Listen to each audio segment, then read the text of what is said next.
ক্লাসে আমাদের ক্লাস হচ্ছে অনুপাত বিশ্লেষণ পার্ট 2।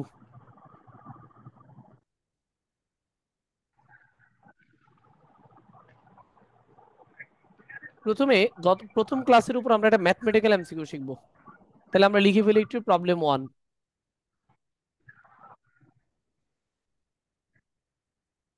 একটি প্রতিষ্ঠানের চলতি মূলধন বা কার্যকরী মূলধন।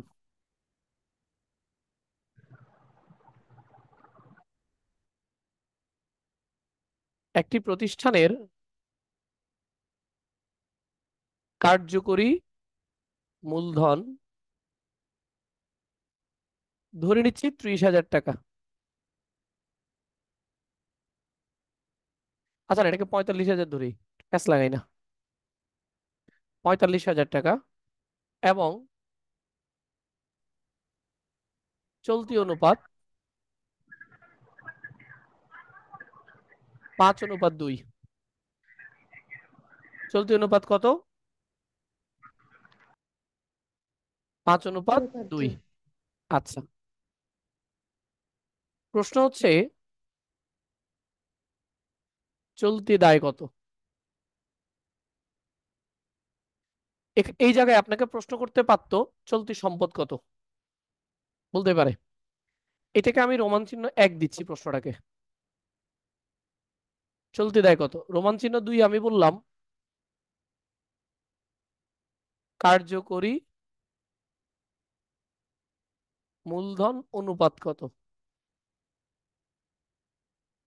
প্রশ্নটা আগে একটু লিখে ফেলেন তাড়াতাড়ি। একটি প্রতিষ্ঠানের কার্যকরী মূলধন 45,000 টাকা এবং চলতি অনুপাত 5:2। চলতি দায় কত, রোমান চিহ্ন 2, কার্যকরী মূলধন অনুপাত কত। ভবিষ্যতে বিশ্ববিদ্যালয় ভর্তি পরীক্ষায়, এইচএসসি পরীক্ষা তো আসবেই, বিশ্ববিদ্যালয় ভর্তি পরীক্ষায় নিশ্চিতভাবে এই ধরনের একটা এমসিকিউ আসবে, নিশ্চিতভাবে, সেটা যে বিশ্ববিদ্যালয় হোক। আসেন আমরা রোমান চিহ্ন 1 সলভ করি। সমাধান।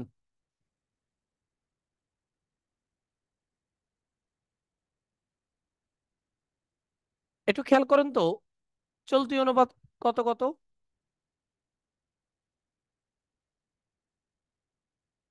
চলতি অনুপাত কত কত? 5:2 5:2। আচ্ছা, 5 মানে কি? চলতি সম্পদ। চলতি সম্পদ। আর 2 মানে চলতি চলতি দায়। যারা বোঝেন নাই, আপনারা লাস্ট ক্লাসে ভিডিওতে বা লাস্ট ভিডিওতে চলতি অনুপাত সমান পড়ছেন, উপরে চলতি সম্পদ নিচে চলতি দায়, মাঝখানে একটা ভাগ চিহ্ন ছিল। এই ভাগ চিহ্ন মানে অনুপাত, আমরা বলছিলাম অনুপাত দ্বারা ভাগ করাকে বোঝায়। তো এখানে যে একটা অনুপাত দেখা যাচ্ছে তার মানে একটা ভাগ চিহ্ন। তাহলে আগে 5 পরে 2, তার মানে 5 উপরের সংখ্যা, 2 নিচের সংখ্যা। তো চলতি অনুপাতে উপরে কি ছিল, চলতি সম্পদ, তার মানে 5 হচ্ছে চলতি সম্পদ। দেখেন, চলতি অনুপাতের সূত্র ছিল উপরে চলতি সম্পদ নিচে চলতি দায়। তো এই অনুপাতের অ্যান্সার হচ্ছে 5:2, তার মানে 5 হচ্ছে চলতি সম্পদ, 2 হচ্ছে চলতি দায়। এটা বুঝছেন? জি স্যার। Okay sir. স্যার। তার মানে এখানে চলতি সম্পদের পরিমাণ 5 আর চলতি দায়ের পরিমাণ 2। এখন দেখেন তো, আমি চলতি দায়ের পরিমাণ জানতে চাচ্ছি, কিন্তু আমার প্রশ্নে কি দেয়া আছে? কার্যকরী মূলধন। কার্যকরী মূলধন। আচ্ছা, কার্যকরী মূলধনের সাথে চলতি সম্পদ চলতি দায়ের কি সম্পর্ক বলেন? কার্যকরী মূলধনের সাথে চলতি সম্পদ এবং চলতি দায়ের সম্পর্ক কি, মনে পড়তেছে না? চলতি মূলধনের বিয়োগ স্যার, কার্যকরী মূলধন একটা কার্যকরী মূলধন মানে কি? চলতি সম্পদ। কার্যকরী মূলধন মানেটা কি? মূলত চলতি মূলধন চলতি মূলধন। তো চলতি মূলধনের সূত্র কি? চলতি সম্পদ বিয়োগ চলতি দায়। তো আমরা পাইছি সম্পদ কয় টাকা, 5 ভাগ, দায় কয় ভাগ, 2 ভাগ। তাহলে মূলধন কত 3 বলেন? ভাগ। 3 ভাগ। এটা বুঝছেন কিনা বলেন, কারো কনফিউশন থাকলে এটা বলেন। আমার কাছে যেহেতু কার্যকরী মূলধনের টাকা দেয়া আছে, এখান থেকে আমাকে চলতি দায় বের করতে হবে। তো প্রশ্ন হচ্ছে, আমাকে অনুপাত দেয়া আছে, এটা মূলধন দিয়েছে, তো আমি একটু দুটোর মধ্যে রিলেট করার চেষ্টা করলাম। যার টাকা দিছে তাকে নিয়ে আমরা একটু অ্যানালাইসিস করি, কার্যকরী মূলধন। তাহলে কার্যকরী মূলধনের সাথে এই দুইটা অনুপাতের কি সম্পর্ক? কার্যকরী মূলধনের সূত্র চলতি সম্পদ বিয়োগ চলতি দায়। সম্পদ কত? 5 টাকা, দায় কত? 2 টাকা। 5 থেকে 2 বাদ দিলে 3, এই 3 হচ্ছে কার্যকরী মূলধন। এতটুকু বুঝছি? হ্যাঁ স্যার। জি স্যার। আচ্ছা, এখন দেখেন তো আমাকে 3-এর মান দেয়া আছে না? 3-এর মান কত? 45,000। 45,000। পঁয়তাল্লিশ কেমনে হাজার স্যার? টাকা এই দেখেন কার্যকরী মূলধন 3 ভাগ, 3 ভাগ সমান প্রশ্নে বলা আছে 45,000। এখন ছোট বাচ্চাদের মতো বলতে পারি না, ঐকিক নিয়ম। 3 সমান যদি 45,000 টাকা হয়, সুতরাং 1 সমান কত, আর দায় 2 এর মান কত, বলতে পারি? আচ্ছা, আমরা যদি এভাবে লিখি তাহলে তো হয় কিনা? 45,000-কে আমরা কত দিয়ে ভাগ করব? 45,000 সমান কত? 45,000 সমান কয় ভাগ? 3। 3 ভাগ। 3 ভাগ। টাকাকে তার ভাগ বা দিয়ে ভাগ করবেন, মানে কয় ভাগ? 3 ভাগ। 3 ভাগ সমান কত? 45,000। তাহলে 3 সমান যদি 45,000 হয়, সুতরাং 1 সমান কত? তাহলে ভাগ হবে, এই যে 45,000-কে 3 দিয়ে ভাগ। তাহলে 1 ভাগ কত? 15,000 টাকা। 1 ভাগ যদি 15,000 টাকা হয়, সুতরাং দায়ের পরিমাণ 2 ভাগ সমান কত? আমরা বলি যার মান দেয়া আছে সেটা দিয়ে ভাগ। মূলধনের মান দেয়া আছে, এই জন্য মূলধনের অংশ দিয়ে ভাগ করছি। যেটা ওরা আমাদের কাছে জানতে চাইবে ওটা দিয়ে গুণ। আমাদের কাছে ওরা জানতে চাইছে চলতি দায় কত, তাহলে চলতি দায়ের মান কত? 2, 2 দিয়ে গুণ করে দিলাম। আচ্ছা, যদি চলতি সম্পদ চাইতো? 5 দিয়ে। 5 দিয়ে আর গুণ। দিয়ে গুণ করতাম। Very good. কত আসে দেখেন? 45,000-কে 3 দিয়ে ভাগ, তাহলে 15,000। 15 দুগুণা, 30,000। তাহলে চলতি দায়ের পরিমাণ কত? 30,000 টাকা। আমরা কি বুঝছি? জি জি স্যার। স্যার। ওকে জি স্যার, কারো স্যার। কোনো কনফিউশন? না। না, আশা করি বুঝি। স্যার, এটা খুবই গুরুত্বপূর্ণ প্রশ্ন, কিন্তু এটা বিশেষ করে ভর্তি পরীক্ষায় অনেকবার আসছে এই ধরনের প্রশ্ন। আপনি ভর্তি পরীক্ষার প্রশ্ন যদি কখনো দেখতে চান এই চ্যাপ্টারের, প্রায় সময় এই ধরনের একটা প্রশ্ন আসে। আমি যতটুকু মনে করতে পারি, এবারও গুচ্ছ বিশ্ববিদ্যালয় ভর্তি পরীক্ষা যেটা জিএসটি, সেখানে এরকম একটা এমসিকিউ ছিল। আচ্ছা, আরেকটা প্রশ্ন আমরা বলছি কার্যকরী মূলধন অনুপাত কত? আচ্ছা বলেন তো, কার্যকরী মূলধন অনুপাতের সূত্র কি? চলতি মূলধন ডিভাইড বাই চলতি দায়। চলতি মূলধন ডিভাইডেড বাই চলতি দায়। চলতি মূলধন ডিভাইডেড বাই চলতি দায়। আচ্ছা, এখানে চলতি মূলধনের মান কত? 3। আর চলতি দায়ের মান কত? 2। 2। আচ্ছা, তাহলে কি আমরা বলতে পারি এটা অ্যান্সার 3:2? বলতে পারি? টাকা জি পয়সা স্যার। লাগতেছে না কিন্তু, বুঝিয়েন। আমরা জানি চলতি মূলধন অনুপাত বা কার্যকরী মূলধন অনুপাতের সূত্র হচ্ছে চলতি মূলধন ভাগ চলতি দায়। চলতি মূলধন কত? 3, ভাগ চিহ্ন মানে এখানে অনুপাত চিহ্ন। চলতি দায় কত? এই যে 2, তাহলে 3:2। টাকা পয়সার কোনো প্রয়োজন নাই। বুঝছি? জি পারবো? স্যার। জি স্যার। ওকে, তাহলে আশা করি এই ধরনের জি স্যার। ম্যাথমেটিক্যাল এমসিকিউ আমরা পারবো। এটা গত ক্লাসে তারল্য অনুপাত রিলেটেড ম্যাথমেটিক্যাল এমসিকিউ ছিল। আসেন এবার। এবার আমরা আজকে নেক্সট অংশে যাব, অর্থাৎ সচ্ছলতা অনুপাত। কোন অনুপাত? সচ্ছলতা অনুপাত। সচ্ছলতা অনুপাত।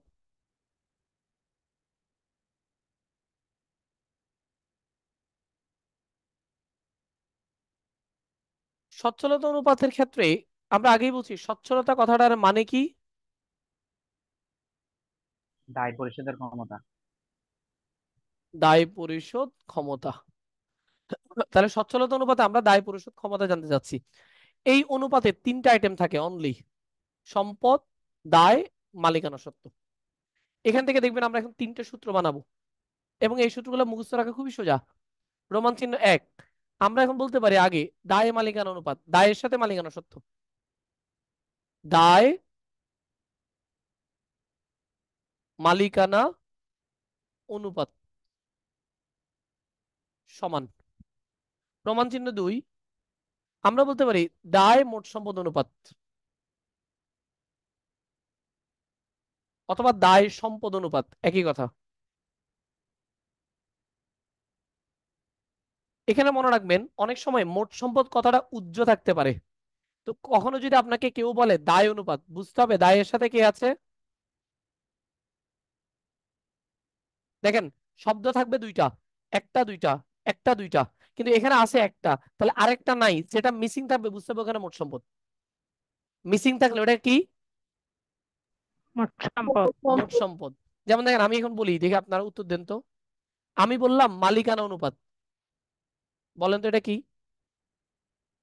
মোট সম্পদ মালিকানা। তাই। এটার মূল নাম তাহলে কি হবে? আমি বলছি মালিকানা অনুপাত, অরিজিনাল নামটা কি? তাই, মালিকানা ও মোট সম্পদ অনুপাত। মালিকানা মোট সম্পদ অনুপাত। কারণ আমি বলছি একটা ওয়ার্ড থাকবে, আরেকটা যদি উজ্জ্ব থাকে, মিসিং থাকে, তাহলে বুঝতে হবে ওই মিসিং জায়গাটায় মোট সম্পদ বসবে।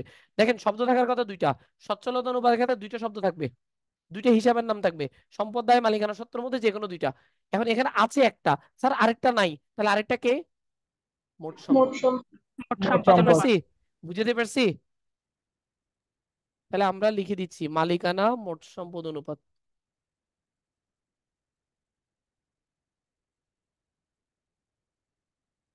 আচ্ছা, এই নামগুলো তো আমাদের মুখস্থ করার প্রয়োজন নেই, কারণ এগুলো প্রশ্ন দেওয়া থাকবে, প্রশ্ন থেকে আমরা দেখে দেখে লিখবো। এখন আসেন এই সূত্রগুলো আমরা কিভাবে সলভ করব, সূত্র মুখস্থ করতে হবে না। আচ্ছা, এখানে আগে কে আছে? দায়। তাই। তাই মানে আমরা বলছিলাম অনুপাত মানেই কোন চিহ্ন? ভাগ চিহ্ন। ভাগ ভাগ চিহ্ন। চিহ্ন। তাহলে দেখেন আমি আমি ভাগ চিহ্ন লিখলাম, ভাগ চিহ্ন লিখলাম, ভাগ চিহ্ন লিখলাম। স্যার আগে যে শব্দটা থাকবে এটাকে উপরে লিখে দিব। আগের শব্দটা কোথায় লিখে দিব? উপরে। উপরে। তাহলে এখানে আগে কে আছে? দায়। দায়। তাই। তাই। এখানে আগে কে আছে? মালিকানা। মালিকানা। মালিকানা। আচ্ছা, মালিকানা ওয়ার্ডটা আমরা জাস্ট আপাতত মালিকানা লিখতেছি, কি লিখবে একটু পরে আসতেছি, এটা একটু বিস্তারিত কথা বলতে হবে। আচ্ছা তাহলে কি শিখলাম? আগের শব্দটা উপরে যাবে, তাহলে পরের শব্দটা কোথায় যাবে? নিচে যাবে, নিচে। রাইট। নিচে। আচ্ছা বলেন তো, তাহলে এটা মুখস্থ করার ঝামেলা আছে? না। সহজ হয়ে গেল না? জি স্যার। জি স্যার। এবার আমরা তো বুঝে গেলাম সূত্র কি, কিন্তু আরেকটু ঝামেলা আছে, কিছু ওয়ার্ড আমাদের একটু পরিবর্তন হয়ে বসবে। দেখেন মালিকানা বলতে সাধারণত মালিকানা সত্ত্বকে বোঝায়, কিন্তু অনুপাত বিশ্লেষণ করার সময় মনে রাখবেন মালিকানা সত্ত্ব না, মালিকানা তহবিল হবে। মালিকানা কি হবে? আচ্ছা, সত্ত্ব তহবিল। আর তহবিলের একটা বেসিক তহবিল। পার্থক্য আমি একটু পরে শেখাবো। তার মালিকানা সত্ত্ব আর মালিকানা তহবিলের বেসিক পার্থক্য কি একটু পরে শেখাবো। দুটো প্রায় একই জিনিস, তবে একটু পার্থক্য আছে, পার্থক্যটা একটু পরে বলবো। তাহলে মনে রাখবেন, আপনি কোনো গাইডে যদি দেখেন মালিকানা সত্ত্ব, আপনি দয়া করে সেটা ফলো না করে মালিকানা তহবিল লিখবেন অলওয়েজ। তাহলে উপরে দায়, নিচে কি লিখলাম? মালিকানা তহবিল। তহবিল। মালিকানা তহবিল। আচ্ছা আরেকটা ব্যাপার বলে রাখি, যারা সূত্রগুলো আগে পড়ে ফেলছেন বা অনেক আগে এই ম্যাথগুলো করছেন হয়তো বা, একটু খেয়াল করবেন, এই জায়গায় অনেক সময় বহিদায় লেখা হয়, বহিদায়। আচ্ছা বহিদায় কথাটার মানে কি? বাহিরের মানুষ আমার কাছে যে টাকা পাবে। আচ্ছা বলেন তো, দায় মানে কি আমার কাছে ভেতরে কেউ টাকা পাবে? না। না। দায় মানেও আমার কাছে বাইরের কেউ টাকা পাবে। তার মানে বর্তমানে দায়টাই বহিদায়, তো আলাদা করে বহি শব্দটা লেখার প্রয়োজন নেই। আগে আমরা বলতাম দায় দুই ধরনের, একটা আন্তদায় একটা বহিদায়। আন্তদায় মানে বর্তমানে মালিকানা সত্ত্ব, বহিদায় মানে দায়। তো এখানে অযথা বহি শব্দটা আমরা লিখবো না, কারণ বহি লিখলে আপনার মধ্যে একটা কনফিউশন কাজ করবে। আচ্ছা বহির নিশ্চয়ই নতুন কোনো সূত্র আছে, তা আমরা তো দায় চিনি, দায় লিখতে হইলো, অযথা বহি শব্দটা লেখার প্রয়োজন নেই। বুঝতে পারছি? জি স্যার। তাহলে স্যার দায় মানে আসলে কি? বহির দায়। তবে আপনি চাইলে মোট দায় লিখতে পারেন। কোন দায়? মোট দায়। মোট দায়, কারণ আমরা জানি দায় দুই প্রকার, একটা চলতি দায়, একটা দীর্ঘমেয়াদী দায়। এই দুইটা যোগ করলে যোগফল মোট দায়, অর্থাৎ এখানে পুরো দায়টা আসবে, যত দায় আছে। তো দায় তো দুই প্রকার, একটা চলতি দায়, একটা দীর্ঘমেয়াদী দায়। আপনি চাইলে মোট দায় লিখতে পারেন, অথবা শুধু দায় লেখেন, কোনো সমস্যা নেই, কিন্তু বহি কথাটা লিখিয়েন না। ঠিক আছে? স্যার সূত্রে জি স্যার। বাস্তব সম্পদ কেন? আ- মোট একটু বাস্তব আসতেছি বাবা। সম্পদ। আ- আ- আমি বলছিলাম একটু আমি আলোচনা করার আগ পর্যন্ত একটু ওয়েট করিও, আমি সিরিয়ালে সব বলে আসতেছি, আগে এটা শেষ করি।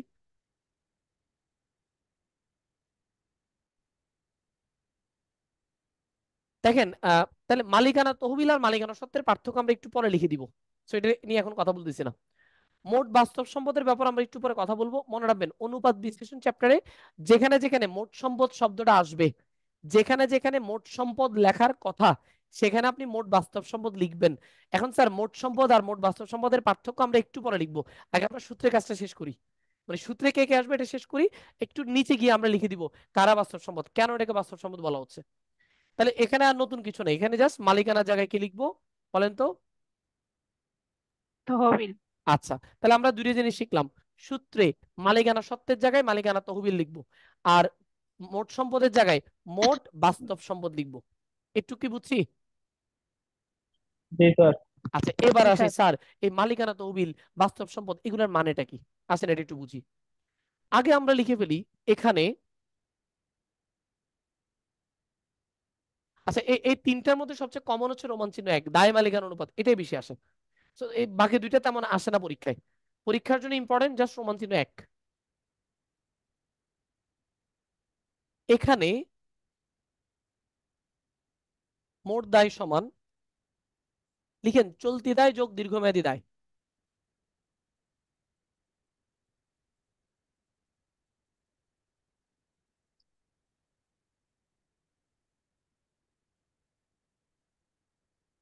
চলতি দায় যোগ দীর্ঘমেয়াদী দায়। দীর্ঘমেয়াদী দায়। এখানে মোট দায় সমান চলতি দায় যোগ দীর্ঘমেয়াদী দায়। আচ্ছা, চলতি দায় বের করার নিয়ম গত ক্লাসে শিখিয়ে দিছি না? জি লিখে স্যার। দিয়েছিলাম তো। আচ্ছা, তাহলে জি স্যার। দীর্ঘমেয়াদী দায় হচ্ছে সাধারণত দীর্ঘমেয়াদীতে প্রশ্নে একটা থাকে, যেমন ঋণপত্র বা বন্ড, এরকম একটা দীর্ঘমেয়াদী দায় থাকে। সো দীর্ঘমেয়াদী দায় একটা থাকলে ওটা জাস্ট বসায় দিবেন। বুঝতে পারছি? জি স্যার। আচ্ছা, এটা নিয়ে কোনো প্রশ্ন আছে? Okay sir. আমি কিন্তু জিজ্ঞেস করে করে যাবো, এই জন্য বলছি অগ্রিম প্রশ্ন করলে একটু বিব্রতকর অবস্থায় পড়ে যাই আমি, কারণ আমি তো সিরিয়ালে আসতেছি। আচ্ছা, তাহলে স্যার মোট দায় গেল। এবার আসেন আমরা একটু বুঝি মোট বাস্তব সম্পদ মানে কি।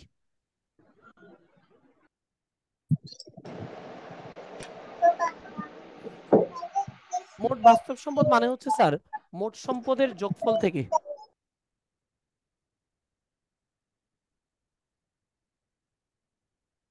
মোট সম্পদের যোগফল থেকে অলীক সম্পদ বিয়োগ করব। মোট সম্পদের যোগফল থেকে আমরা কাকে বিয়োগ করি? অলীক সম্পদ। সম্পদ। অলীক সম্পদ। আচ্ছা, তো এখন অলীক সম্পদ কারা এটা একটু লিখে ফেলি, তারপর আমি এটা চিত্র দেখাবো, তাহলে আমরা এই বাস্তব সম্পদ আরেকটু ক্লিয়ার হব। অলীক সম্পদের আবার অনেক নাম। অলীক সম্পদ, অসমন্বিত ব্যয়, তবে এটাকে আপনি চাইলে ভুয়া সম্পদ, কাল্পনিক সম্পদ বলতে পারেন, যেটা মূলত খরচ কিন্তু আচরণ করে সম্পদের মতো।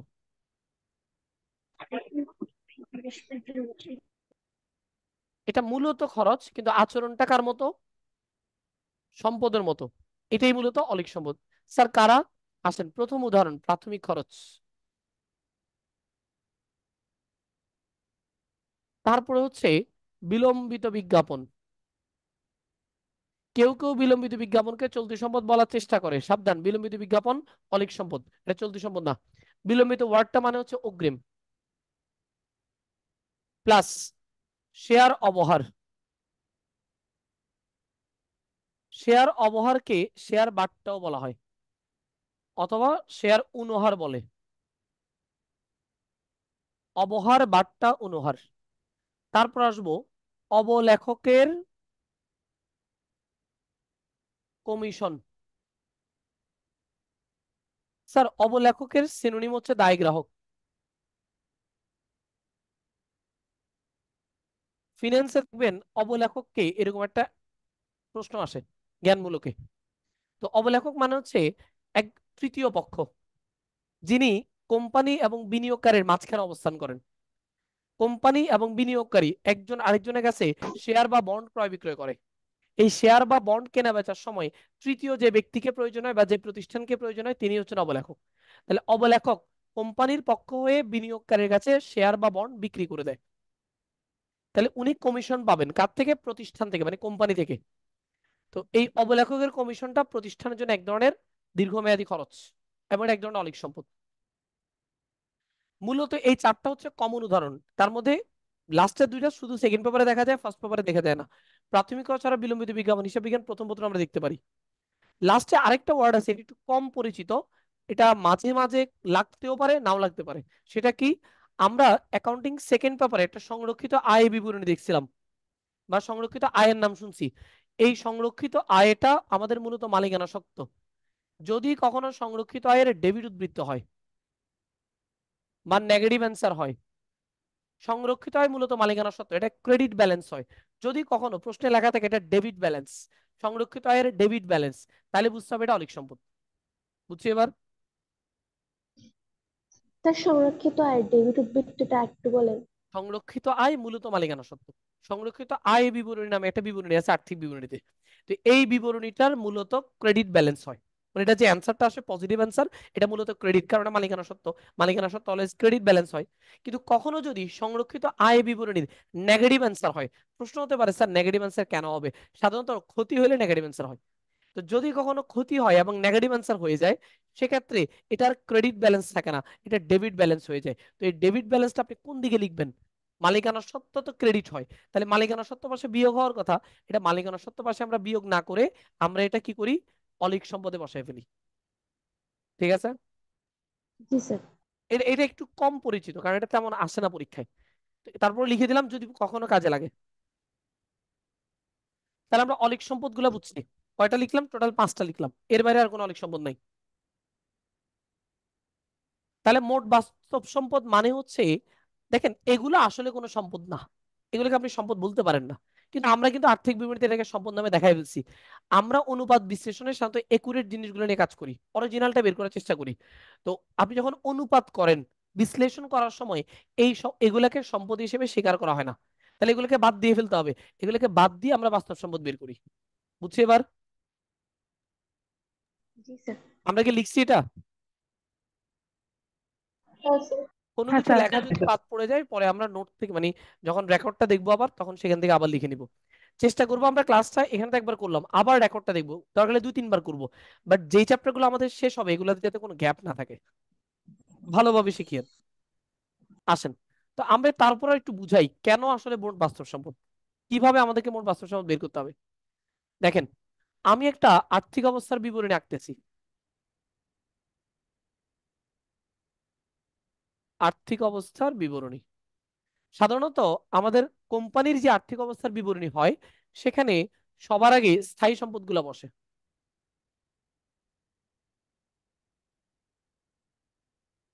তারপরে দীর্ঘমেয়াদী বিনিয়োগ বসে। এটা আমার আর্থিক বিবরণী ক্লাসে এই জিনিসটা পাবেন, কেন স্থায়ী সম্পদ আগে, কেন দীর্ঘমেয়াদী বিনিয়োগ পরে। এই প্রেজেন্টেশনের নিয়মটা আমি আজকে একটা রেকর্ড দিয়েছিলাম, ওখানে পাবেন। তারপরে আসে চলতি সম্পদ, তারপরে আসে অলিক সম্পদ।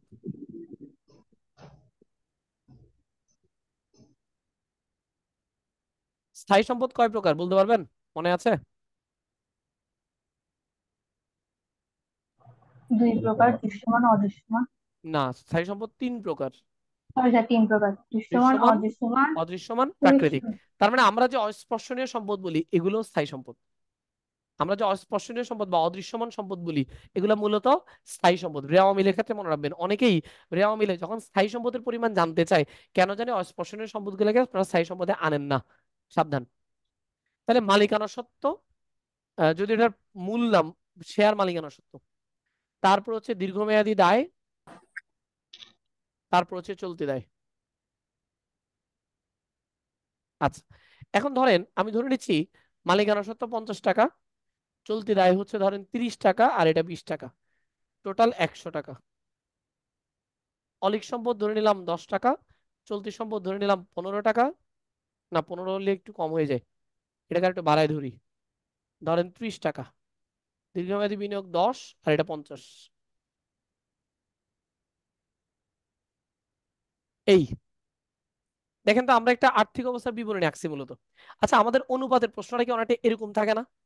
একটা ট্যাবল থাকে, ট্যাবলে কিছু উপাদান দেওয়া থাকে, সম্পদ, দায়, মালিকানা সত্ত্ব। সম্পদটা সাধারণত ডান পাশে থাকে, দায় মালিকানা সত্ত্ব সাধারণত বাম পাশে থাকে। আচ্ছা স্যার, আমরা তো আর্থিক অবস্থার বিবরণী এভাবে তৈরি করি না, তাহলে আমাদের অনুপাতের প্রশ্নগুলো স্যার এরকম কেন? আর্থিক অবস্থার বিবরণীর ছক 2 ভাবে করা যায়। কয় ভাবে? একটা দুইভাবে। এমসিকিউ শেখাচ্ছি কিন্তু। আর্থিক দুইভাবে। অবস্থার বিবরণী, এটা আমি আজকে আমার এই আর্থিক বিবরণী ক্লাসটাতে বলতে ভুলে গেছি। আর্থিক অবস্থার বিবরণীর যে ঘরটা আমরা আঁকি, দেখি, এটা 2 ভাবে আঁকা যায়।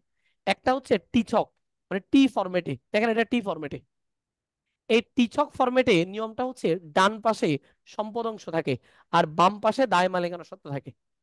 তো বর্তমানে আমরা ফলো করি না, বর্তমানে আমরা কোনটা ফলো করি? বিবরণী ছক। বিবরণী ছক কোনটা? বিবরণ, টাকার ঘর 3টা। আপনারা যেটা করেন সেটা হচ্ছে বিবরণ, টাকার ঘর, তিনটা। কিন্তু অনুপাতের অঙ্কে এখনো পর্যন্ত এই ফরম্যাটটা আছে। তো অনুপাতের অঙ্ক করতে গেলে অনেকে কনফিউজড হয় যে আচ্ছা আর্থিক অবস্থার বিবরণী তো আমরা এভাবে দেখি না, তাহলে এখানে এভাবে থাকে কেন? এটা মনে হয় প্রশ্নের নিয়ম। না, এটা প্রশ্নের নিয়ম না, এটা আর্থিক অবস্থার বিবরণী নিয়ম। আর্থিক অবস্থার বিবরণী ছক আকার একটা নিয়ম হচ্ছে টি ছক। বুঝতে পারছি? ওকে স্যার, জি স্যার। জি স্যার। আসেন এবার দেখেন তো। আচ্ছা, আমার এখানে সম্পদ আছে কয়টা? চারটে। চারটা। চারটা। আচ্ছা, আমার এখানে সম্পদ আছে চারটা।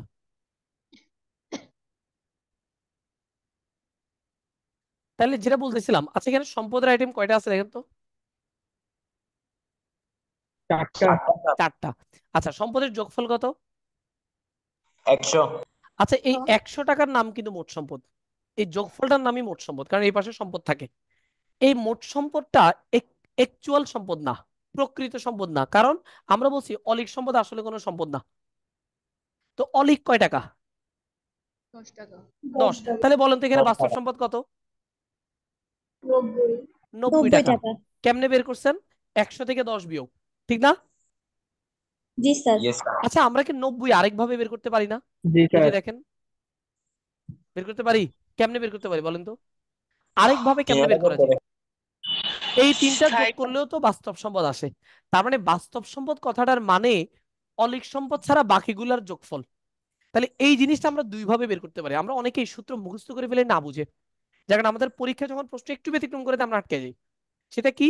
ধরেন আপনাকে এই টেবলটা দিল না, না দিয়ে আপনাকে আলাদা আলাদা এই চারটা আইটেম বলে দিল। আবার বলতেছি, আপনাকে এই ধরনের এই যোগফলটা দিল না, যোগফলটা না দিয়ে আপনাকে কি করলো? আলাদা আলাদা চারটা আইটেম দিল। আচ্ছা বলেন তো, এখন আপনি মোট বাস্তব সম্পদ কেমনে বের করবেন? যোগফল আছে? না। আচ্ছা, যোগফল যেহেতু নাই, আপনি কেমনে এই বাস্তব সম্পদ বের করবেন দেখি বলেন তো? প্রথম তিনটা যোগ প্রথমে করে তিনটা যোগ করে প্রথম তিনটা যোগ করব জাস্ট, কাউকে বিয়োগ করার দরকার আছে? আচ্ছা, বিয়োগ কেন করব? বিয়োগ অলিক কেন করি? সম্পদকে যখন অলিক থাকে তখন আমরা বিয়োগ করি। আচ্ছা দেখেন তো, আমি যদি 1 2 3 এই তিনটাকে যোগ করি, এই তিনটার মধ্যে কি অলিক আছে? তাহলে অলিক বিয়োগ না করার স্যার। না দরকার স্যার। আছে? না। না। তার না। মানে এই জায়গায় আমাদের একটা মিসআন্ডারস্ট্যান্ডিং হতে পারে পরীক্ষার হলে। পরীক্ষা আপনারা অনেকে কি করেন, সাধারণত আমি যে যে জিনিসটা দেখি, তারা কি করে স্থায়ী সম্পদ যোগ দীর্ঘমেয়াদী বিনিয়োগ যোগ চলতি সম্পদ বিয়োগ অলিক সম্পদ। তো তাকে যখন জিজ্ঞেস করে তুমি অলিক সম্পদ পাইলা কই, বলে যে স্যারে না পড়াইছে বিয়োগ করতে হবে। সাবধান, বুঝবেন বিয়োগ কেন করা হয়। এখানে যদি আমি চারটা যোগ করে ফেলি, যোগফল থেকে অলিক বাদ দিতে হবে, কারণ অলিক বাস্তব না। বাস্তব সম্পদ মানে 1 2 3 এই তিনটা, অলিক না। অলিক ছাড়া বাকি সবাই। তাহলে অলিক যদি আপনি যোগ না করেন, বিয়োগ করার দরকার নেই। তাহলে বাস্তব সম্পদ আমরা কয়ভাবে বের করতে পারি? দুইভাবে। মোট সম্পদের যোগফল দুইভাবে। থেকে অলিক সম্পদ বাদ দিলে বাস্তব সম্পদ আসবে, অথবা এই তিনটা যোগ করলে বাস্তব সম্পদ পাওয়া যাবে।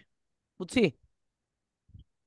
জি হ্যাঁ স্যার। স্যার। একটা উদাহরণ দেই। ধরেন আমাদের এই ক্লাসরুমে এই মুহূর্তে 2024 ব্যাচের স্টুডেন্ট আছে, সাপোজ সব স্টুডেন্ট 2024 ব্যাচের। এই ক্লাসটা শুধু 2024 ব্যাচের জন্য। এখানে যদি 25 ব্যাচের কেউ ঢুকে যায়, তাকে আমরা রাখবো না বের করে দিব? বের করে দিব। বের করে করে দিব, দিব। এটা স্বাভাবিক নিয়ম। আচ্ছা, কেউ ঢুকে নাই, তাকে বের করবেন আপনি? না। না। এটাই এই অলিক সম্পদের কাহিনীটা, এটাই। অলিক সম্পদ যদি মোট সম্পদের মধ্যে ঢুকে যায়, বিয়োগ করে দেন। অলিক সম্পদ ঢোকেই নেই, বিয়োগ করবেন কেন? বুঝতে করবো না। পারছি? বুঝছি? জি স্যার। স্যার। জি স্যার, এই জন্য আমরা উপরে লিখে আসছি মোট সম্পদ বিয়োগ অলিক সম্পদ, এটা হচ্ছে বাস্তব সম্পদের সূত্র। অথবা আমরা যদি পরীক্ষার হলে গিয়ে তিনটাকে যোগ করে দিই, তাও কারেক্ট, পারা যাবে। জি স্যার। জি স্যার, তাহলে আমাদের মোট বাস্তব সম্পদটা ক্লিয়ার হয়ে গেল। এবার আসেন মালিকানা তহবিল কি জিনিস, এটা একটু বুঝি। আচ্ছা, আমাদের কাছে দেখেন তো মালিকানা সত্ত্ব কত দেখাচ্ছে? 50 টাকা। 50। 50 টাকা। 50 টাকা। এটা হচ্ছে কাগজে কলমে মালিকানা সত্ত্ব 50 টাকা। আচ্ছা, আমরা একটু বিবেচনা করি, আমাদের কাছে অ্যাকচুয়ালি সম্পদ আছে কয় টাকা? 90 টাকা। আচ্ছা, দায় 90 পরিশোধ টাকা। করা হয় কোত্থেকে? সম্পদ সম্পদ থেকে। থেকে। রাইট, দায় পরিশোধ করা হয় কোত্থেকে? সম্পদ থেকে। সম্পদ থেকে। আপনার কাছে সম্পদ আছে 90 টাকা, আপনার কাছে দায় আছে 50 টাকা। তাহলে আপনি কি 90 থেকে 50 টাকা পরিশোধ করবেন, না 100 থেকে? 90 90 থেকে। 90 টাকা থেকে আপনি দায় পরিশোধ করবেন। তাহলে 90 টাকা থেকে 50 টাকা বাদ দেন তো, আর কয় 40 থাকে? টাকা। 40। 20 তাহলে টাকা। আপনার হাতে আছে 40 টাকা, কিন্তু আপনি মালিকরা আশা দিচ্ছেন ভাই আপনি 50 টাকা পাবেন। তার মানে মালিক কি আসলেই 50 টাকা পাবে? না, কত পাবে? না, 40 টাকা। 40 টাকা। এটাই পার্থক্য মালিকানা সত্ত্ব আর মালিকানা তহবিল। মালিকানা সত্ত্ব মালিকরা আপনি যে আশা দিছিলেন, মালিকানা তহবিল আসলে মালিক যে টাকা পাবে। ক্লিয়ার?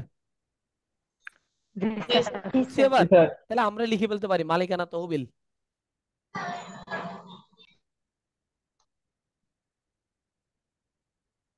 আমরা পরীক্ষা এগুলো একটু বুঝে বুঝে অ্যান্সার দিব, পাশের জন কি লিখছে এগুলোর দিকে তাকাবো না। মালিকানা তহবিল সমান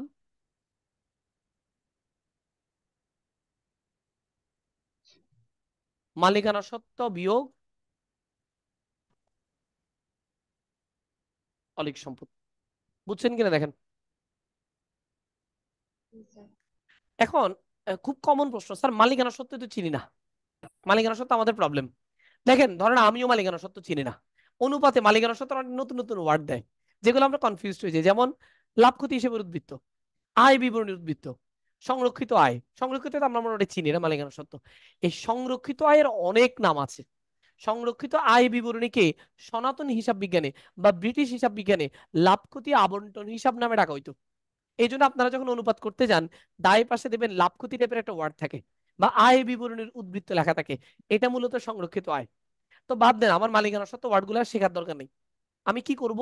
আমি চলতি দায় শিখছি, স্যার পড়াইছে। আমি দীর্ঘমেয়াদী দায় শিখছি, আজকে বলছি যে বন্ড বা ঋণপত্র এরকম একটা থাকবে। তাহলে চলতি দায় আর দীর্ঘমেয়াদী দায় ছাড়া দায় পাশে অন্য আর যা কিছু থাকবে সব মালিকানা সত্ত্ব। বুঝছি? বলেন তো। স্যার আবার বলেন। আবার বলতেছি।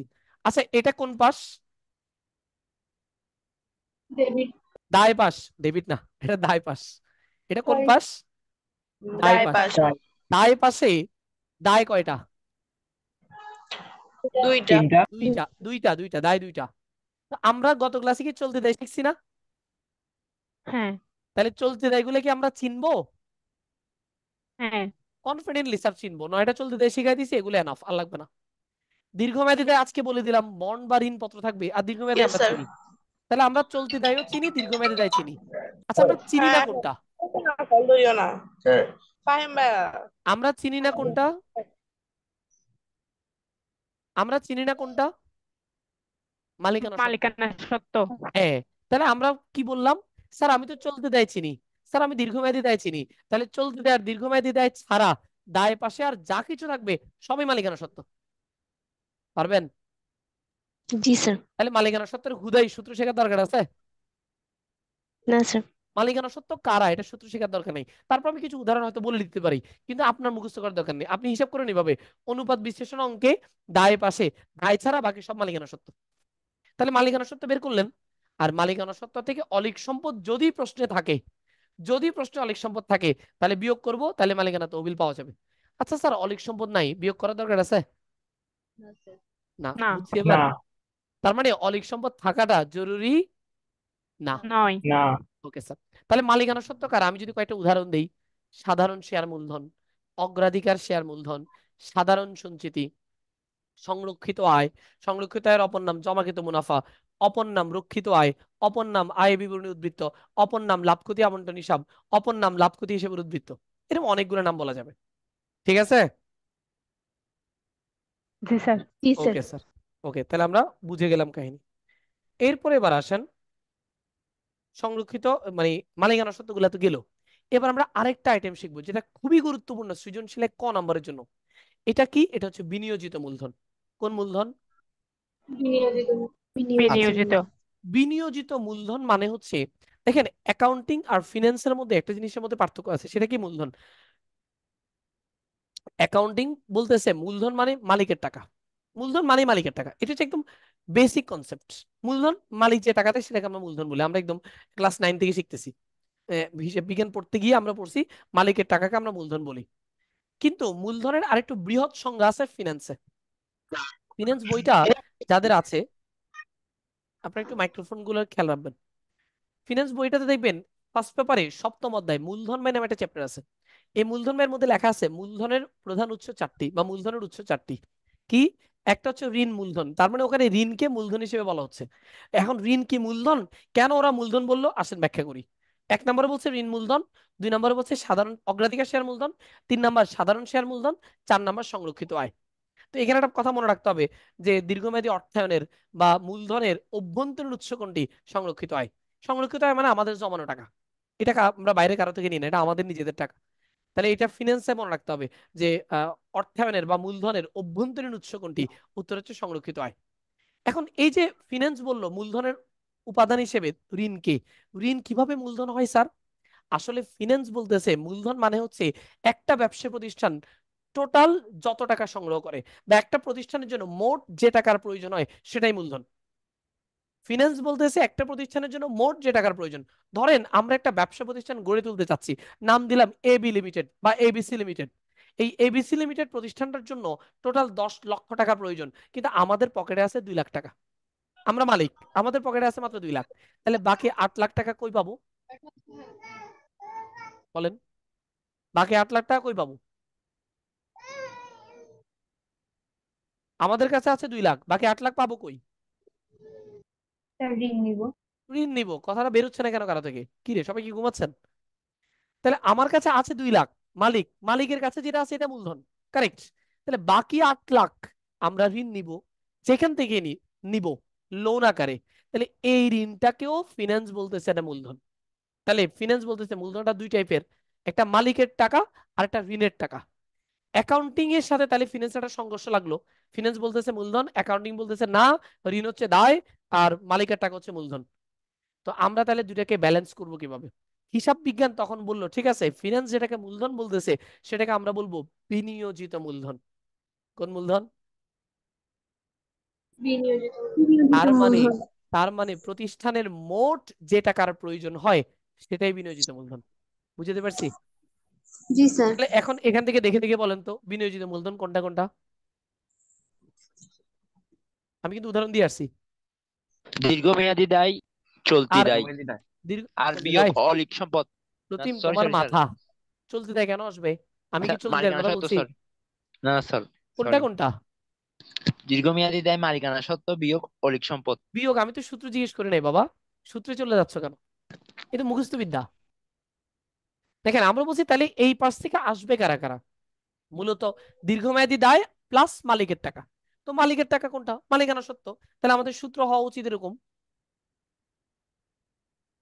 বিনিয়োজিত মূলধন সমান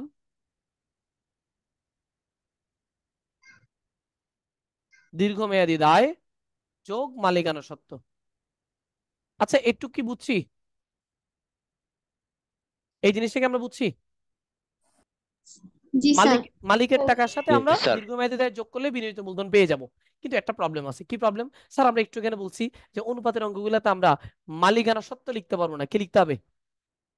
মালিকানা তো হবে। মালিকানা তহবিল, কারণ মালিকের অ্যাকচুয়াল টাকা হচ্ছে মালিকানা তহবিল। তাহলে মালিকানা তহবিল কেমনে বের করব বলেন? অলিক কি সম্পদ করব? বাদ দিব। অলিক সম্পদ বিয়োগ করব। এই যে আমরা এটা করলাম। তাহলে আমরা প্রথমে লিখছি বুঝে বুঝে, দেখেন আমি কিন্তু এটা মুখস্থ করে নাই, বুঝাচ্ছি যে মালিকের টাকা প্লাস দীর্ঘমেয়াদী দায় এই দুটো হচ্ছে বিনিয়োজিত মূলধন। তাহলে প্রথমে দুটোকে যোগ করলাম, দীর্ঘমেয়াদী দায় যোগ মালিকানা সত্ত্ব। কিন্তু পরক্ষণে আমাদের মনে পড়ছে মালিকের টাকার তো মধ্যে তো অলিক সম্পদ রয়ে গেছে, তাহলে অলিক সম্পদে বাদ দিয়ে দেন। তার মানে এটা মূলত মালিকানা তহবিল। তাহলে দীর্ঘমেয়াদী দায় যোগ মালিকানা সত্ত্ব বিয়োগ অলিক সম্পদ। একটু কি বুঝছি? জি স্যার। জি স্যার। রেসপন্স করেন না কেন? আপনারা চুপ করে বসে দেখেন, কাই নাকি? আচ্ছা বলেন তো দীর্ঘমেয়াদী দেয় কয় টাকা? 30। 30 টাকা। মালিকানা সত্ত্ব 50। 50। অলিক 50। সম্পদ 10। 10। তাহলে বিনিয়োজিত মূলধন কত হলো? 70। 70। আচ্ছা, আচ্ছা আমরা বিনিয়োজিত মূলধন আরেকভাবে বের করব, আরেকভাবে বের করা যায়। এখন আমি দুইটা নিয়ম শেখাচ্ছি, কোনটা ফলো করবেন প্রশ্নের উপর নির্ভর করবে। প্রশ্ন দেখে আপনি সিদ্ধান্ত নেবেন কোনটা অনুসরণ করবেন। তাহলে আচ্ছা, এখানে যোগফলটা কত? 100 100। 100। 100। এখানে কত? 100। তাহলে দুই পাশ পরস্পর সমান না? হ্যাঁ। সমান। আচ্ছা, তো এখানে কয়টা আইটেম আছে? তিনটা। তিনটা। কোনটা বিনিয়োজিত মূলধনের আওতাভুক্ত না? চলতি দায়। তাহলে আমি যদি একটা কাজ করি, যোগফল থেকে এই চলতি দায়টাকে বাদ দিয়ে ফেলি, তাহলে এই দুইটা আসবে না? হ্যাঁ আসবে। আসবে। দেখেন, দুইটা যোগ করা যে কথা, যোগফল থেকে একটা বিয়োগ করা তো একই কথা, ঠিক কিনা? জি স্যার। জি স্যার। আমরা এই কনসেপ্টটাই ফলো করি। দেখেন তো, যেহেতু এই পাশের এই দুইটা আইটেম আমরা জানি না, তাহলে এই যোগফলটা নাম আমরা মোট দায় বলতে পারি না, আমরা ওই পাশের যোগফলটা নিব, কারণ ওই পাশের যোগফলটা দেওয়া আছে আমাদের কাছে। তাহলে আমরা ওই পাশের যোগফলের নাম কি বলতে পারি? মোট সম্পদ। মোট সম্পদ। কিন্তু আমরা বলছিলাম মোট সম্পদ তো বলা যাবে না, কারে জানে বাদ দিয়ে ফেলতে হবে? অলিক সম্পদ। হ্যাঁ, সম্পদ। তাহলে আমরা অলিক বুঝলাম, সম্পদকে। তাহলে আমরা বুঝে গেলাম যেখানেই মোট সম্পদ সেখানে অলিক সম্পদ, যেখানেই মালিকানা সত্ত্ব সেখানে অলিক সম্পদ। কাজটা বুঝছি? জি স্যার। ইয়েস জি স্যার। স্যার। তাহলে দেখেন, আগে আমরা মোট সম্পদকে মোটামুটি কি করলাম, ক্লিয়ার করলাম, ওরে আগে শুদ্ধ করলাম। এবার বলেন তো, যোগফল থেকে মূলত আমরা কাকে বাদ দিব? চলতি দায়। তাহলে বিয়োগ চলতি দায়। তাহলে আমরা যোগফল থেকে মূলত চলতি দায়কে বাদ দিছি। অলিক সম্পদ তো বাড়তি আইটেম, মূলত মোট সম্পদের যোগফল থেকে আমরা চলতি দায়কে বাদ দিলে এই দুইটা আসবে। এখন দেখেন তো আমাদের হিসাব মিলছে কিনা। মোট সম্পদ কত? 100। 100। অলিক সম্পদ কত? 10। চলতি দায় কত? 20। 20। সমান কত হইলো? 70। মিলছে? জি স্যার। বুঝছি? Yes sir. জি জি স্যার। স্যার। তাহলে আমাদের বিনিয়োজিত মূলধন বের করার নিয়ম দুইটা। প্রথমটা হলো দীর্ঘমেয়াদী দায় যোগ মালিকানা সত্ত্ব বিয়োগ অলিক সম্পদ। তবে এমসিকিউতে অনেক সময় এভাবে বলতে পারে দীর্ঘমেয়াদী দায় যোগ মালিকানা তহবিল, তো আমরা তো জানি মালিকানা সত্ত্ব থেকে অলিক সম্পদ বাদ দিলে মালিকানা তহবিল হয়। এমসিকিউ প্র্যাকটিস করার সময় রাখেন। আচ্ছা, অ্যাকাউন্টিং এর এমসিকিউ হচ্ছে আমরা যা ক্লাসে পড়ি তাই এমসিকিউ, এর বাইরে কোনো এমসিকিউ নেই অ্যাকাউন্টিং এ। সো আপনি প্রতিটা লাইন থেকে, বিশেষ করে সেকেন্ড পেপার সব ম্যাথমেটিক্যাল এমসিকিউ, প্রতিটা লাইন থেকে এমসিকিউ আসে। তাহলে বিনিয়োজিত মূলধন আমাদের এমসিকিউ তো লাগবে, সিকিউ তে ক নম্বরে বিশেষ করে লাগে, আর সূত্রের মধ্যে তো লাগবেই। তাহলে আমরা মোট বাস্তব সম্পদ শিখলাম, মালিকানা তহবিল শিখলাম, বিনিয়োজিত মূলধন শিখলাম, আর ওইদিকে মোট দায় শিখলাম। আশা করি এই ওয়ার্ডগুলোতে কারো কোনো কনফিউশন নেই, আছে? না স্যার স্যার। একটা কোশ্চেন ছিল স্যার। বলে ফেলেন। স্যার বিনিয়োজিত মূলধন যেটা স্যার কোনোভাবে করা যায়, কোনটা তো সেম আসবে, তো আমরা রাইট, কোনটা করলে বেস্ট হবে? আমি বললাম এটা প্রশ্নের উপর নির্ভর করবে, সবসময় আপনি দুইটা করতে পারবেন না। যেমন এটা অনেক সময় করা যাবে না, কেন জানেন? অনেক সময় আমাদেরকে মোট সম্পদের যোগফল দেওয়া থাকে না, একটা ছোট্ট ঘর দেওয়া থাকে, বুঝতে পারছি? তো দুইটাই সবসময় করা যাবে না, কিন্তু যদি প্রশ্ন ধরেন ওই যে এরকম একটা বক্স দিয়ে দেয়, তখন আমরা দুইটাই করতে পারি, আমাদের যেটা ভালো লাগে। ক্লিয়ার আপনার? জি স্যার। ওকে। অর্থাৎ যখন আইটেম কম থাকে তখন এটা অনেক সময় শুদ্ধ অ্যান্সার দিবে না, কারণ এখানে সম্পদের সবগুলো উপাদান থাকে না, সমস্যা এই জায়গায়। অর্থাৎ আপনি প্রশ্ন দেখে সিদ্ধান্ত নেবেন, এক্ষেত্রে আপনাকে প্র্যাকটিস করতে হবে। প্রশ্ন যখন প্র্যাকটিস করবেন তখন বুঝে যাবেন আসলেই কোনটা ফলো করবো আমরা। স্যার মালিকানা তহবিল নির্ণয়ের সময় মালিকানা সত্ত্ব থেকে অলিক সম্পদ বিয়োগ করেন, কিন্তু ওখানে মোট সম্পদের ভিতর অলিক সম্পদ ছিল বলে আমরা বিয়োগ করছি, কিন্তু এখানে রাইট, কেন বিয়োগ করছি? একই কথা। মানে এটা তো এখানে আমি এই জন্য মালিকানা মালিকানা সত্ত্ব তো আমরা নির্ধারণ করি কোত্থেকে? সম্পদ থেকে না? আচ্ছা, মালিকানা সত্ত্ব মানে কি তা আছেন? মালিকানা সত্ত্ব প্রশ্ন মানে যৌক্তিক। মালিক মালিকানা সত্ত্ব মানে কি বলতে পারবেন? মালিক যা দেয় কোম্পানি। না, আপনার প্রশ্নটা হচ্ছে মালিকানা সত্ত্বের সাথে সম্পদের সম্পর্ক কি, এই তো? হ্যাঁ, মানে অলিক সম্পদ কেন বিয়োগ করে? না, মূল প্রশ্ন তো এটা, তারপরে না অলিগের কথায় আসবো। মূল প্রশ্ন হচ্ছে হ্যাঁ। মালিকানা সত্ত্বের সাথে সম্পদের সম্পর্ক কি। আচ্ছা, এটা একটু অল্প একটু বুঝিয়ে ফেলি। আমরা এরকম একটা সূত্র কি পড়ে আসছি না? হ্যাঁ। এটার ব্যাখ্যা কেউ দিতে পারবেন আমাকে? এটা মানে আসলে কি? এটা হিসাব সমীকরণ আমি চিনি, বাট ব্যাখ্যাটা কি? সম্পদ ইজ ইকুয়াল টু দায় থাকবে মালিকানা সত্ত্ব। আচ্ছা, এটা তো সূত্রকে তুমি বলে ফেললা, এই সূত্রে একটা ব্যাখ্যা থাকবে। এই সূত্রটা বলতে আসলে কি বুঝাচ্ছে? সূত্রটা দেখে আমরা কি বুঝতে পারতেছি? সম্পদ আর দায়ের মালিকানা সত্ত্ব সমান হবে। আচ্ছা, বলি, ধরেন আমার কাছে 1000 টাকার সম্পদ আছে। কয় টাকার?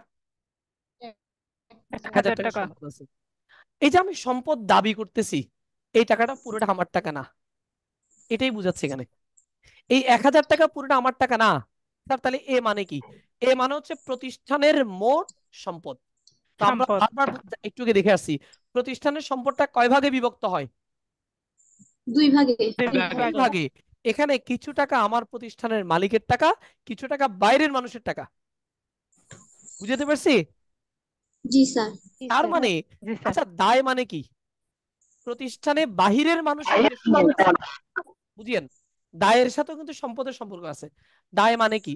এমাজউদ্দিনের মাইক্রোফোন অন করিও না, আওয়াজ হচ্ছে প্রচুর।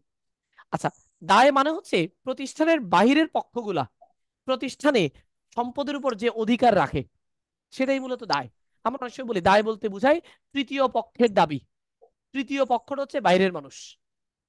আর প্রতিষ্ঠানের সম্পদের উপর মালিকের যে দাবি, অথবা সহজ করে যদি বলি, প্রতিষ্ঠানের সম্পদের মধ্যে মালিকের যে অংশ, সেটাই মনে হচ্ছে মালিকানা সত্ত্ব। তো মালিকানা সত্ত্ব কথাটার মানে হচ্ছে প্রতিষ্ঠানের যে সকল সম্পদ মালিক পাবে। তাহসিন, বুঝছেন মালিকানা সত্ত্বের সাথে সম্পদের কি সম্পর্ক? মালিকানা সত্ত্ব বলতে আসলে কি বুঝায়? মালিকানা সত্ত্ব নিজেও একটা সম্পদ। আমি এটা একটা ওয়ার্ড বলে রাখি আপনাদেরকে, একটু মনে রাখেন এটা। মালিকানা সত্ত্বের আরেকটা নাম আছে, এটা আমি গত ক্লাসে বুঝিয়েছিলাম। কি সেটা? নিট সম্পদ। হ্যাঁ, নিজ সম্পদ। কেউ যদি আপনাকে জিজ্ঞেস করে, এই বলেন তো নিজ সম্পদের সূত্র কি, কি অ্যান্সার দিবেন? এই সমান এল প্লাস এ ইকুয়াল এল জি না, প্লাস ওই। জি না, জি না, এই এল প্লাস ওই কেমন হইলো? মোট সম্পদ থেকে নিজ দায় বাদ সম্পদ, দিই। নিজ সম্পদ মানে তো মালিকানা সত্ত্ব। তো মালিকানা সত্ত্বের সূত্র কি? সম্পদ বিয়োগ দায়। তাহলে নিজ সম্পদের সূত্র কি? সম্পদ বিয়োগ দায়। দায়। বুঝতে এবার? তাহলে নিজ সম্পদ, নিজ সম্পদ মানেই আসলে মূলত মূলধন বা মালিকানা সত্ত্ব। তাহলে মালিকানা সত্ত্ব তো আসলে এক ধরনের সম্পদ, কিন্তু এই সম্পদের মধ্যে অলিক ঢুকে থাকে, এই জন্য আমরা অলিককে বের করে দিই। আমরা মালিকদেরকে বলছি, ভাই আপনি 50 টাকা পাবেন। আমি একটু ডায়াগ্রাম করে দেখাইছিলাম, তাহসিন ওই যে একটু কিছুটা অমনোযোগী। আমরা ডায়াগ্রামে দেখাইছিলাম যে আমাদের যে মোট সম্পদ, সেখান থেকে আমরা দায় পরিশোধ করে ফেলছি। আমাদের কাছে ছিল 100 টাকা, 100 টাকা থেকে আমরা 50 টাকা দায় পরিশোধ করছি, আর আছে আমাদের কাছে 50 টাকা। তাহলে মালিক নিশ্চয়ই 50 টাকা পাবে, কিন্তু এই 50 টাকার মধ্যে তো অলিক সম্পদ আছে। তাহলে অলিক সম্পদের টাকা কি আসলেই মালিক পাবে? তাহসিন, না। আমাকে, আমার পকেটে কিন্তু 50 টাকা আছে, 50 টাকা তো আমি মালিককে দিতে পারবো না, কারণ 10 টাকা আসলে নাই, এটা ভুয়া, এটার নামই ভুয়া সম্পদ। তাহলে আমার পকেটে আসলে আছে 40 টাকা, যদিও কাগজে কলমে লেখা আছে 50 টাকা। তাহলে আমার কাছে আছেই 40, মালিককে কি 50 টাকা দেওয়া যাবে? তাসিন সাহেব, না। না। কত দেওয়া যাবে? 40 টাকা। 40। তাহলে মালিক মূলত আসলে 40 টাকা পাবে। এই জন্য আমরা বলছি মালিকানা সত্যটা মূলত মালিক যে টাকা পাওয়ার কথা, আর মালিকানা তহবিল মানে মালিক আসলে যে টাকা পাবে। বুঝছি এবার? জি স্যার। জি স্যার, ওকে স্যার। আসেন, আমাদের আরেকটা জিনিস বাকি আছে, মূলধন গিয়ারিং অনুপাত, 4 নম্বর, সচ্ছলতা অনুপাতের 4। এটা প্রথম 3জন থেকে একটু ব্যতিক্রম। গিয়ারিং শব্দের আরেকটা বাংলা আছে, স্বয়ংক্রিয়তা। এইচএসসির ক্ষেত্রে এটার উত্তর দিবেন এভাবে: উপরে স্থির খরচ যুক্ত তহবিল,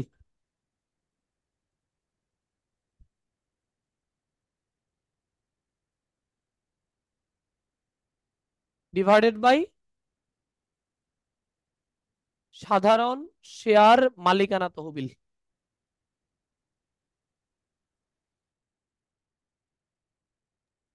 আমরা মালিকানা তহবিল বের করা শিখছি না একটু আগে? হ্যাঁ স্যার। মালিকানা তহবিলের মধ্যে একটা অগ্রাধিকার শেয়ার মূলধন থাকতে পারে। যদি মালিকানা তহবিলের মধ্যে অগ্রাধিকার শেয়ার মূলধন থাকে, ওই অগ্রাধিকার শেয়ার মূলধন ছাড়া বাকি অংশটাকে বলা হয় সাধারণ শেয়ার মালিকানা তহবিল। আবার বলতেছি, এটা এখানে মূলত মালিকানা তহবিল বসবে। কোন মালিকানা তহবিল? সাধারণ শেয়ার মালিকানা তহবিল। স্যার অগ্রাধিকার শেয়ার কেন আসবে না? অগ্রাধিকার শেয়ার উপর উঠে গেছে। তাহলে আগে বুঝি স্থির খরচযুক্ত তহবিল মানে কি। এডমিশন টেস্টের প্রশ্নগুলোতে পুরো মালিকানা তহবিলটা থাকে না, এই জন্য এডমিশন টেস্টে আমরা এমসিকিউতে এই জায়গায় জাস্ট সাধারণ শেয়ার মূলধন লিখি। স্থির খরচযুক্ত তহবিল, স্থির খরচযুক্ত তহবিল মানে হচ্ছে যেই তহবিলের জন্য প্রতিষ্ঠান নির্দিষ্ট খরচ করে। এরকম দুইটা জিনিস আছে, সেটা কি? একটা দীর্ঘমেয়াদী ঋণ। দীর্ঘমেয়াদী ঋণের জন্য আমরা প্রতি বছর নির্দিষ্ট হারে সুদ দেই। আমরা যার থেকে ঋণ গ্রহণ করি তাকে আমরা নির্দিষ্ট হারে সুদ প্রদান করি, একদম নির্দিষ্ট হারে। তাহলে দীর্ঘমেয়াদী ঋণকে এই জন্য বলা হয় স্থির খরচযুক্ত তহবিল। প্রতি বছর সুদের পরিমাণ ফিক্সড, চেঞ্জ হয় না, এই জন্য এই ঋণটাকে বলা হয় স্থির খরচযুক্ত তহবিল, অর্থাৎ ঋণের খরচটা স্থির। প্লাস আরেকটা আছে, আমরা এক ধরনের মালিক থেকে টাকা কালেক্ট করি যাদেরকে আমরা অগ্রাধিকার শেয়ার বলি। এদের থেকে আমরা টাকা নেওয়ার সময় বলি, ভাই আপনি যে টাকা দিবেন তার উপর আমরা এত টাকা লভ্যাংশ দিব।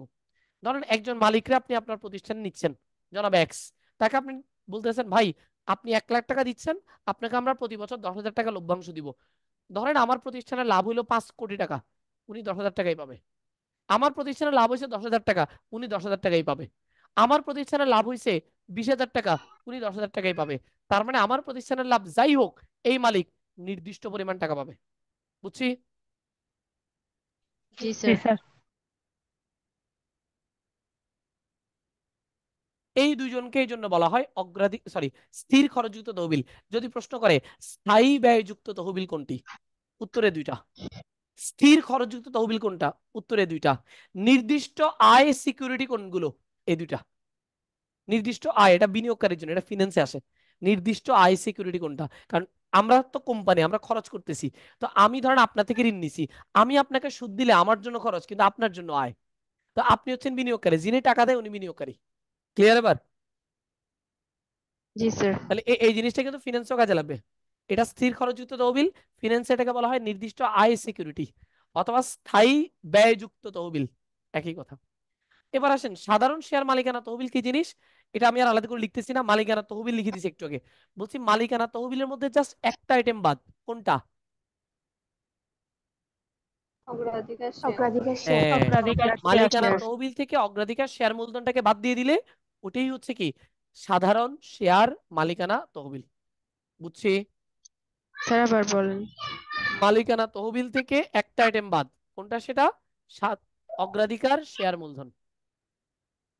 কারণ অগ্রাধিকার শেয়ার তো মালিকানা সত্ত্ব, তো আপনি তো মালিকানা তহবিল বের করার সময় অগ্রাধিকার শেয়ারকে বিবেচনা করছেন।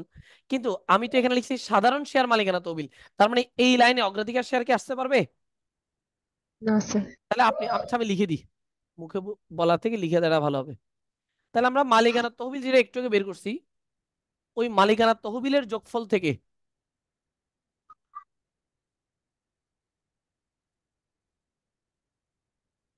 সাধারণ শেয়ার মালিকানা তহবিল সমান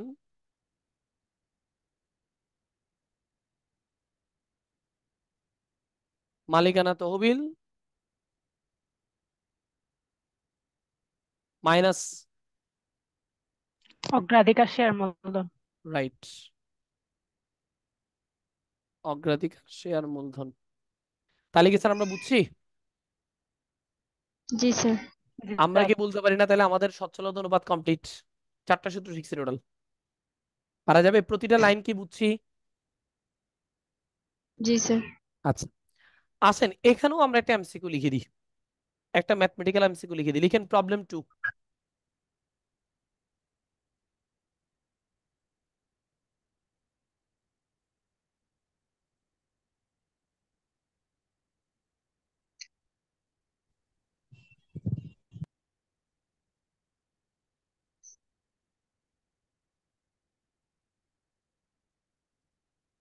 লিখেন একটি প্রতিষ্ঠানের দায় মালিকানা অনুপাত 2:3। একটি প্রতিষ্ঠানের দায় মালিকানা অনুপাত 2:3।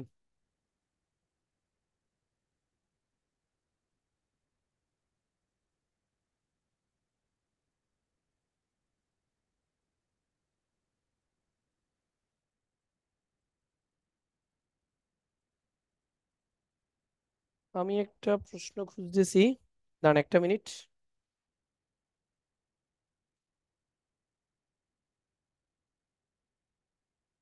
না পাচ্ছি না।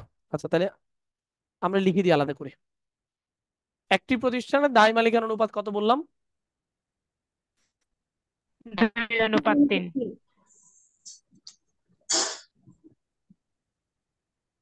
আচ্ছা 2:3 দ্বারা কি বোঝাচ্ছে বলতে পারবেন? এখানে 2 কি দায়ের 3 কি? পরিমাণ 2 আর দায়ের মালিকানা পরিমাণ 2, মালিকানা মালিকানা সত্ত্বের মালিকানা পরিমাণ পরিমাণ 3। রাইট। তাহলে একটি প্রতিষ্ঠানের দায় মালিকানা অনুপাত 2:3।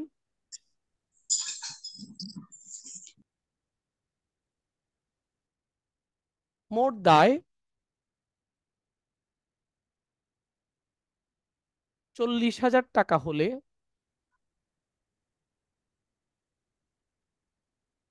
মোট সম্পদের পরিমাণ কত? দেখি আপনারা বের করতে পারেন কিনা। মোট দায় 40,000 টাকা হলে মোট সম্পদের পরিমাণ কত?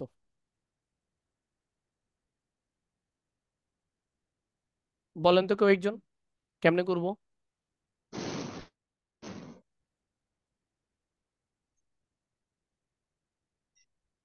দায় মালিকানার অনুপাত 2:3। মোট দায় 40,000 টাকা হলে মোট সম্পদ কত? কে বলতে পারবেন? 40,000 ইন্টু 5 ডিভাইডেড বাই 2। মোট মালিকানা বিয়োগ মোট দায়। মোট মালিকানা বিয়োগ মোট দায় কেমনে হলো? আচ্ছা কি চাইছে? আগে প্রশ্নের সাথে অনুপাতের সম্পর্কটা খুঁজে বের করবেন। কি চাইছে? মোট সম্পদ। মোট সম্পদ। সম্পদের সাথে দায় আর সম্পদ। মালিকানার সম্পর্ক কি? সম্পদ ইকুয়াল টু দায়। সম্পদ সমান দায় যোগ মালিকানা, সত্য না? হ্যাঁ, এটার যোগ তো দায় কত? 2। 2। মালিকানা কত? 3। তাহলে 2 আর 3 যোগ করেন, কত হলো? 5। তার মানে সম্পদ মূলত 5 ভাগ। 5 দিয়ে গুণ, যা লাগবে তা দিয়ে গুণ। মনে আছে? যা লাগবে তা দিয়ে গুণ। সম্পদ তো 5 ভাগ, এই জন্য 5 দিয়ে গুণ করছি। আচ্ছা আমার কাছে দেয়া আছে কি? দায়। মোট দায়। দায়। 40,000 দায় টাকা। কয় ভাগ? দায় কয় ভাগ? 2 ভাগ। শেষ। বুঝছেন কিনা এবার দেখেন। 40,000-কে 2 দিয়ে ভাগ, কারণ 40,000 সমান তো 2। এই যে 40,000 হচ্ছে দায়, দায় হচ্ছে 2। বুঝছি এবার? কত হয়? 1 লাখ টাকা। 1 লাখ টাকা না? জি স্যার। জি স্যার। তাহলে মালিকানা সত্ত্ব কত হবে এখানে? 60,000 টাকা। কারণ 1 লাখ টাকা সম্পদ, দায় 40,000, তাহলে মালিকানা সত্ত্ব কত? 60,000। 60,000। 60,000। বুঝছি? জি স্যার। Okay sir. তাহলে এই ছিল আমাদের সচ্ছলতা অনুপাতের কাহিনী।